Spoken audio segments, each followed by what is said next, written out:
அனைவருக்கும் வணக்கம். இன்னைக்கான அரசியல் அப்டேட்டில் பார்க்க போகிற ரொம்ப முக்கியமான ஒரு பயனுள்ள அரசியல் அப்டேட் என்ன அப்படின்னு பார்த்தீங்கன்னா, தமிழக வெற்றிக் கழகம் அதிமுகவுக்கு இடையில் நடந்த ரகசிய கூட்டணி பேச்சுவார்த்தைகள் தோல்வியில் முடிந்ததாக சொல்லப்படுதுங்க. இது குறித்த பல்வேறு முக்கிய தகவல்கள் தற்போது வெளியாகியிருக்கு. அது மட்டும் இல்லாமல் தாவேகா பற்றி ரகசிய சர்வே எடுத்த அதிமுக அதனுடைய பின்னணி குறித்த தகவல்களும் வெளியாகியிருக்கு. இது குறித்த முழுமையான தகவலோடு இன்னும் பரபரப்பான அரசியல் அப்டேட்ஸை தொடர்ந்து நீங்கள் தெரிஞ்சுக்க வீடியோவை ஸ்கிப் பண்ணாமல் கடைசி வரைக்கும் பாருங்கள். இந்த பதிவு உங்களுக்கு மிக பயனுள்ள விகிதத்தில் இருக்கும். வீடியோக்குள்ளே போகிறதுக்கு முன்னாடி இது வரைக்கும் நீங்கள் நம்ம சேனலை சப்ஸ்கிரைப் பண்ணல அப்படின்னா உடனே சப்ஸ்கிரைப் பண்ணிக்கோங்க. அப்படியே பக்கத்தில் இருக்கக்கூடிய நோட்டிஃபிகேஷனுக்கான பில் பட்டனையும் ப்ரெஸ் பண்ணிக்கோங்க. சரி நேர்களே, வாங்க வீடியோக்குள்ளே போகலாம். தமிழக வெற்றி கழகம் அதிமுகவுக்கு இடையில் நடந்த ரகசிய கூட்டணி பேச்சுவார்த்தைகள் தோல்வியில் முடிந்ததாக சொல்லப்படுது. இந்த நிலையில தான் தமிழக வெற்றி கழகம் குறித்து அதிமுக பொதுச் செயலாளர் எடப்பாடி பழனிசாமி சர்வே எடுத்ததாக சொல்றாங்க. தமிழக வெற்றி கழகத்தில் மொத்தமாக கூட்டணி தொடர்பாக இரண்டு விதமான கருத்துக்கள் நிலவுது. தாவேகா தனித்து போட்டியிட வேண்டும் அப்படின்னு கட்சியின் பொதுச் செயலாளர் புஸ்ஸி ஆனந்தும் கட்சியின் தேர்தல் வியூக வகுப்பாளர் ஜான் ஆரோக்கியசாமியும் விரும்புகிறாங்க. அதற்கு ஏற்பதான் விஜய் கட்சி தொடங்கியதுல இருந்து அவரிடம் இவர்கள் இருவருமே வலியுறுத்தியும் வந்துட்டு இருக்காங்க. அதாவது விஜய் தனித்து போட்டியிட வேண்டும் அப்படின்னு திமுகவின் திட்டம். அரசுக்கு எதிரான அதிருப்தி வாக்குகள் சிதற வேண்டும், திமுக கூட்டணி உடைந்து விடக்கூடாது அப்படிங்கிறதுனால தான் விஜய் தனித்து போட்டியிட திமுக திட்டமிடுறாங்க. அதனைத்தான் புசியும் ஜானும் செயல்படுத்துறாங்க. ஆனால் தாவேகாவில் இணைந்து தேர்தல் மேலாண்மை பிரிவின் பொதுச் செயலாளர் பொறுப்பை பெற்றிருக்க ஆதவ் அர்ஜுனா தாவேகாவை பெரிய அளவில் வெற்றி பெற திட்டமிடுகிறார். அதிமுகவிற்கு தமிழக வெற்றி கழகத்தின் கோரிக்கைகள் ஏற்றதாக இல்லை, அதிமுகவிற்கு தகுந்ததாக இல்லை அப்படின்னு கூறப்படுது. இதனால கூட்டணி பேச்சுவார்த்தை ஆரம்ப கட்டத்திலேயே முறிந்துவிட்டதாக சொல்லப்படுது. அதன்படி அதிமுக வட்டாரத்தில் கூறும்பொழுது என்ன சொல்லியிருந்தாங்க அப்படின்னா, தமிழக வெற்றி கழகம் அதிமுகவுக்கு வேலைக்கு ஆகாது, தமிழக வெற்றி கழக கோரிக்கைகளை அதிமுக ஏற்கவும் முடியாது, தமிழக வெற்றி கழகம் சில கோரிக்கைகளை வைக்கிறாங்க, அதெல்லாம் அதிமுகவிற்கு தகுந்ததாகவும் இருக்காது. 117 இடங்களை தமிழக வெற்றி கழகம் கேட்கிறாங்க, பாதிக்கு பாதி இடங்கள் கேட்கிறாங்க, 2.5 வருடங்கள் நாங்கள் ஆட்சி, அதன் பின் 2.5 வருடங்கள் நீங்க ஆட்சி அப்படின்னு அதிமுகவிடம் தமிழக வெற்றி கழகம் பேசி இருக்கிறது அப்படின்னு கூறியுள்ளதாக தெரிவிக்கிறாங்க. இந்த நிலையில தான் தமிழக வெற்றி கழகம் குறித்து அதிமுக பொதுச் செயலாளர் எடப்பாடி பழனிசாமி சர்வே எடுத்ததாக சொல்லுது. விஜய் தரப்பு எடப்பாடி தரப்பிடம் பேசும் பொழுது எங்களுக்கு பெரிய பலம் இருக்கு, முக்கியமாக 15% மேல வாக்கு வங்கி உள்ளதாக எங்கள் சர்வே சொல்லுது, ஆனால் 117 இடங்கள் எங்களுக்கு தேவை அப்படின்னு விஜய் தரப்புல பேசியிருக்கிறாங்களாம். இதையடுத்து தமிழக வெற்றி கழகத்திற்கு உண்மையில் இவ்வளவு இடங்கள் தர வாக்கு வங்கி இருக்கிறதா அப்படின்னு தனியார் அமைப்பு ஒன்று வைத்து எடப்பாடி சர்வே செய்திருக்கிறார். அதுல விஜய்க்கு ரசிகர்கள் பல இருக்காங்க, முக்கியமாக வடக்கு மண்டலத்துல பல ரசிகர்கள் இருக்காங்க. ஆனா விஜய்க்கு வாக்காளர்கள் இல்லை, அதாவது ரசிகர்களாக இருக்கிறவங்க வாக்காளர்களாக மாற விரும்பல. விஜயின் வாக்கு சதவிகிதம் 10%க்கும் கீழே தான் இருக்கும் அப்படின்னு கூறப்படுது. இதனால கூட்டணி பேச்சுவார்த்தை ஆரம்ப கட்டத்திலேயே முறிந்து விட்டதாக சொல்லப்படுது. சமீபத்தில் விஜயை சந்தித்த பிரசாந்த் கிஷோர் திமுகவை வீழ்த்துவதுதான் உங்கள் லட்சியம் எனில் அதிமுகவுடன் கூட்டணி வைங்க, தனித்து போட்டியிட்டா கணிசமான வாக்குகளை உங்கள் கட்சி வாங்கலாமே தவிர வெற்றிக்கான உத்தரவாதம் கிடையாது, வெற்றி இல்லாத எவ்வளவு வாக்குகள் வாங்கினாலும் அதில் பயனில்லை, ஒருவேளை நீங்க தனித்து போட்டியிட்டு திமுக ஆட்சியை தக்க வைத்து கொண்டா அடுத்த 5 வருடத்துல உங்களுடைய கட்சியை சின்ன பின்னமாக்கி விடுவாங்க திமுகவினர் என்றெல்லாம் யோசனை தெரிவித்திருக்கிறார் PK. இந்த நிலையில தான் அதிமுக தாவேகா இடையே ரகசிய பேச்சுவார்த்தை நடந்துள்ளதாக கூறப்படுது. ஆனால் தமிழக வெற்றி கழகம் அதிமுக இடையே நடந்த ரகசிய கூட்டணி பேச்சுவார்த்தைகள் தோல்வியில் முடிந்ததாகவும் சொல்லப்படுதுங்க. அதே சமயம் மற்றொரு புறம் பார்த்தோம் அப்படின்னா விஜய் வந்து 8% வாக்குகளை பெறமாட்டாரு. ஆனால் கடைசியில் பெரிய ட்வஸ்ட் ஒன்று வைத்திருக்கிறாரு பிரசாந்த் கிஷோர். அதாவது தமிழ்நாட்டில் விஜய் தாவேக்கா என்ற அரசியல் கட்சியை தொடங்கி இருக்கிறது அனைவருக்குமே தெரியும்.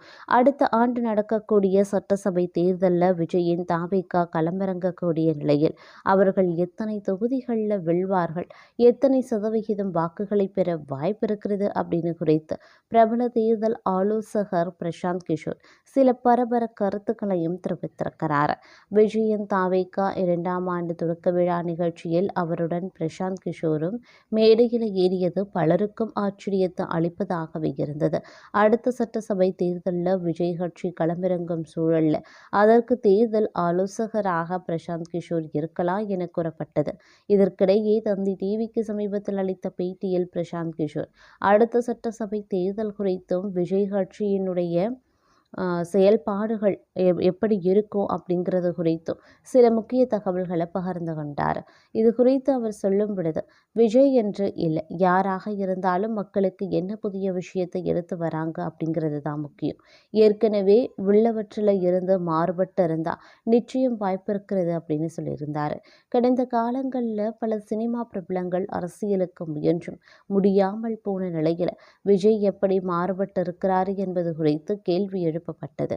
அதற்கு அவர், நான் இவர்களின் அரசியல் பயணம் குறித்து கூர்ந்து படித்தது கிடையாது. பலரும் நினைத்தது போல அவர்கள் மிகப்பெரிய அரசியல் தலைவராக உருவெடுக்க முடியாமல் போக என்ன காரணம் அப்படிங்கிறத நான் பகுப்பாய்வு செய்யலை. ஆனால் தற்போதைய தமிழ்நாடு அரசியலை பார்க்கும்போது இங்கே மிகப்பெரிய வெற்றிடம் இருக்கிறதாகவே உணர்றேன். தற்போது பெரும்பாலான மக்கள் ஊழலற்ற புதிய அரசியல் மாற்றை எதிர்நோக்குறாங்க. அதற்கு விஜய் சரியான நபராக இருப்பார் அப்படின்னு கருதுறேன். அடுத்த சட்டசபை தேர்தலில் தமிழ்நாடு தேர்தல் முடிவுகளும் சரி, நாங்கள் அரசியல் கட்சி நடத்தி வரும் பீகார்லையும் சரி, தேர்தல் முடிவுகள் பலருக்கும் ஆச்சரியம் தருவதாகவே இருக்கும். நாங்கள் எத்தனை சதவிகிதம் வாக்குகளை பெறுவோம் என சொல்ல முடியாது. ஆனால் தேர்தலில் மிகப்பெரிய தோல்வியை அடைவோம் அல்லது மாபெரும் வெற்றியை பெறுவோம் அப்படின்ற நிலைமை இருக்கும். இப்படிப்பட்ட முடிவு என எதுவும் இருக்காது. விஜய் 8 முதல் 10 அல்லது 12% வாக்குகளை பெறுவார் அப்படின்னு நான் நினைக்கல. எங்களுடைய ஜான் சுராஜ் கட்சிக்கும் அதே நிலைதான்.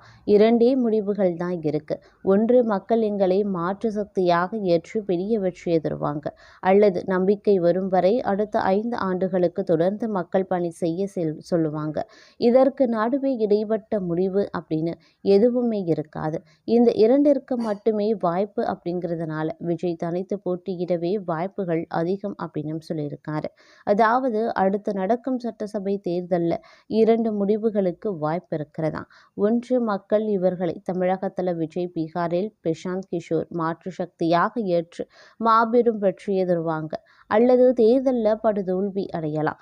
ஆனால் அடுத்த தேர்தல் வரைக்கும் தொடர்ந்து களத்தில் இருந்து வேலை செய்ய வேண்டும். இந்த 2 முடிவுகள் மட்டுமே இருக்கும். 10% வரைக்கும் வாக்கு பெற்று கணிசமான தொகுதிகளை வெல்வது என்பது நடக்கவே நடக்காது என்பது பிரசாந்த் கிஷோரின் கருத்தாகவே தற்போது இருந்து வருகிறது அப்படின்னு சொல்லலாம்.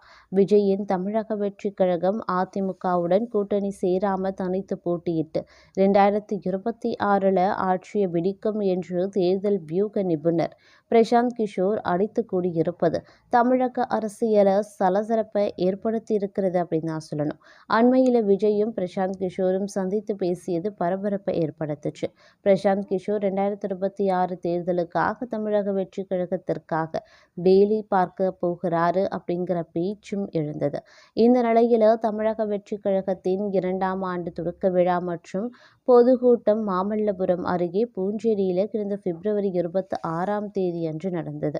இதில் தேர்தல் வியூக நிபுணர் பிரசாந்த் கிஷோர் கலந்து கொண்டு விஜய் பற்றி பெருமையாகவே பேசியும் இருந்தார். எனது தேர்தல் வியூகம் தாவேகாவுக்கு தேவையில்லை, ஆனால் எனது நண்பரும் சகோதரருமான விஜய்க்கு உதவ வந்திருக்கேன். விஜய் தலைமையிலான தாவேகா தமிழக அரசியலில் மாற்றத்தை கொண்டு வரும் அப்படின்ற நம்பிக்கை எனக்கு இருக்கு அப்படின்னு பேசியிருந்தார். தாவேகா தொடர்பான பிரசாந்த் கிஷோரின் கருத்துக்களே சில நாட்களாக ஊடகங்கள், சமூக ஊடகங்கள் பேசுபொருளாகியும் இருந்தது. இந்த நிலையில பிரசாந்த் கிஷோரிடம் பிரத்யேக நேர்காணல் கண்டிருக்காங்க. அதில் என்ன சொல்லியிருந்தாருன்னா, 2026 தமிழ்நாடு சட்டமன்ற தேர்தலில் நாட்களில் தமிழக வெற்றி கழகம் அதிமுகவுடன் கூட்டணியில் சேராது அப்படின்னும் விஜய் தனித்தே போட்டியிட்டு வெற்றி பெறுவார் அப்படின்னும் பரபரப்பான கருத்தை சொல்லியும் இருந்தார். தற்போதைய நிலையில் நான் பேசிய வர விஜய் கூட்டணி சேரும் முடிவில் இல்லை. விஜய் தனியாக நின்றாலே அவர் ஆட்சியை பிடிக்கும் அளவுக்கு தொகுதிகளை கைப்பற்றுவார் அப்படின்னு உறுதியாக என்னால் சொல்ல முடியாது. ஆனாலும் உறுதியாக என்னால் சொல்ல முடியும். இவ்வாறு அவர் பேசியிருந்த நிலையில் விஜய் அதிமுகவுடன் கைகோர்ப்பார் என்ற கருத்துக்கள் பரவலாக இருந்த நிலையில் தாவேகா தனித்தே போட்டியிடும் என பிரசாந்த் கிஷோர் கூறியிருப்பதும் முக்கியத்துவம் வாய்ந்ததாகவே பார்க்கப்படுது.